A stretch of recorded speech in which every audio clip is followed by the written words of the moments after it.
Hey Mo, thank you so much for the opportunity. I really appreciate this. So here's my match reaction to Arsenal 1, Chelsea 2.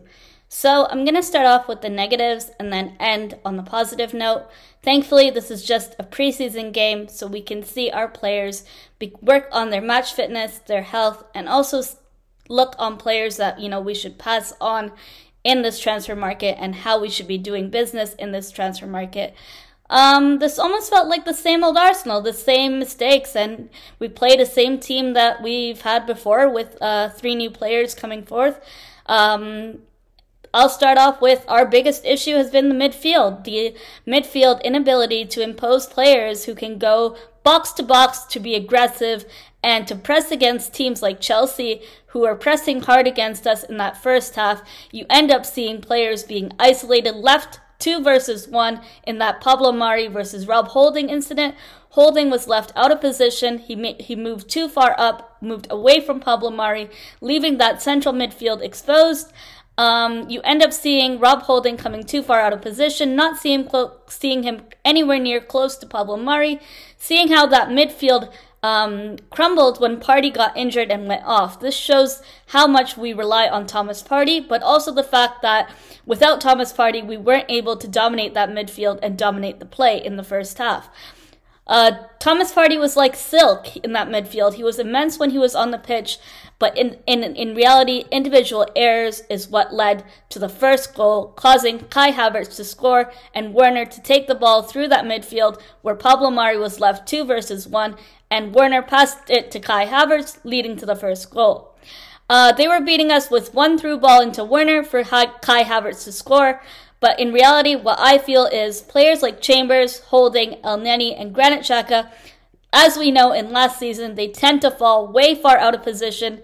And you know what? When Thomas Partey went off, we can see the same mistakes and we looked worse on the pitch. The exact same thing we saw last season, hence why I say the same old Arsenal.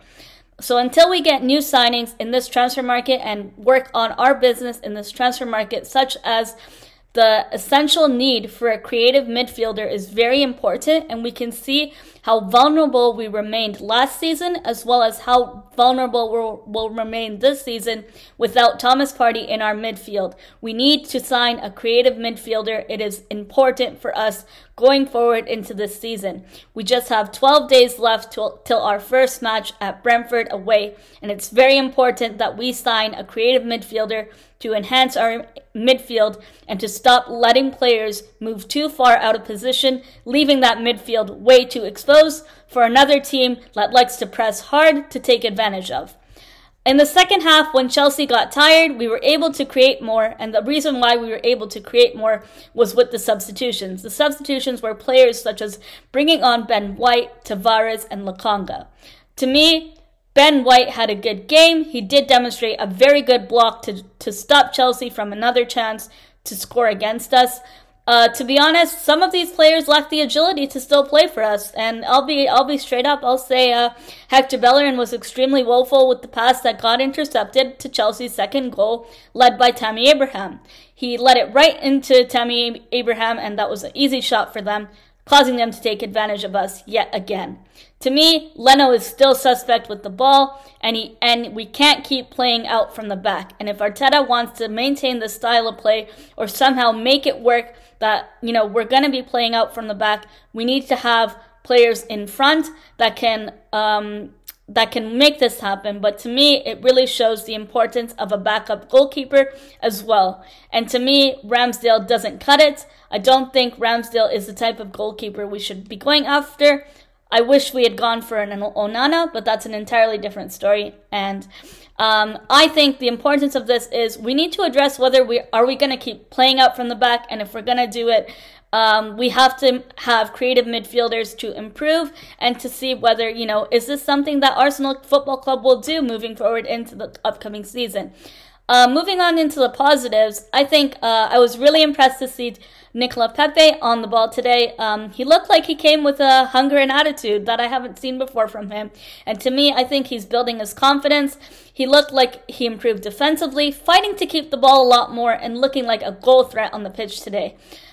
He had very good opportunities to score goals and good chances, but again, it was the lack of finishing for for him, and the same with Emil Smith-Rowe.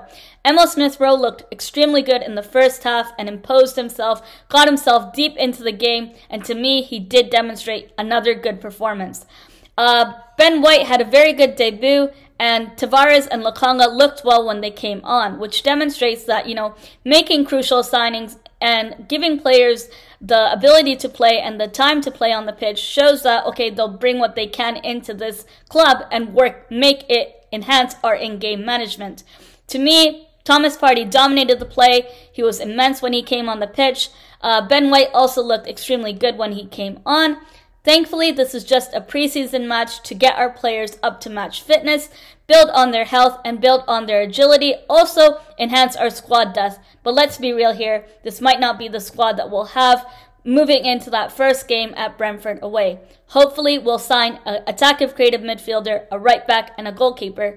But it was nice to see that we can use this as a way to learn which players we need to have in this transfer window and which players that we need to move on and let that ship sail. To me, Eddie Nketiah looks sharp today, but we know we have to move him on, and we know we have to give players like Balogun a chance on the pitch, which Mikel Arteta hopefully has promised him that he'll get more game time. Last season, we barely saw much of Balogun, and to me, this season, I want to see Balogun get more game time and show his potential and prove himself. As a youngster, it is very important that we play players like this and give them the time and the ability to show creative pass play, progression on the ball, and also make their way through cuts and corners to get goals and assists. And I think Balogun is a player who deserves a chance in this football club. To me, we looked sharper in the second half, but we couldn't finish our chances yet again. And you know what? I think although it's a preseason friendly, don't take it with a grain of salt, but also analyze it in a way that we have players who are still making individual errors like last season. For instance, Leno and Bellerin playing out from the back, Bellerin's woeful passing, some situations that we saw last season, that lack of positional awareness on the back line is something that we had to improve last season, but we essentially must improve this season moving forward, or else we're going to end up losing games like big teams like Chelsea, who like to play more pressing football into the upcoming season. So I want to see improvement there. So that's my match reaction, and thank you so much, Mo, for the opportunity to work with you and to come on your channel and do a post-match review. I look forward to seeing you guys on the next one. You guys can follow me on my Twitter at MissMelina7 and check out my YouTube channel at Miss Melina. Thank you so much for the opportunity, and take care, everybody. Have a great day. Bye.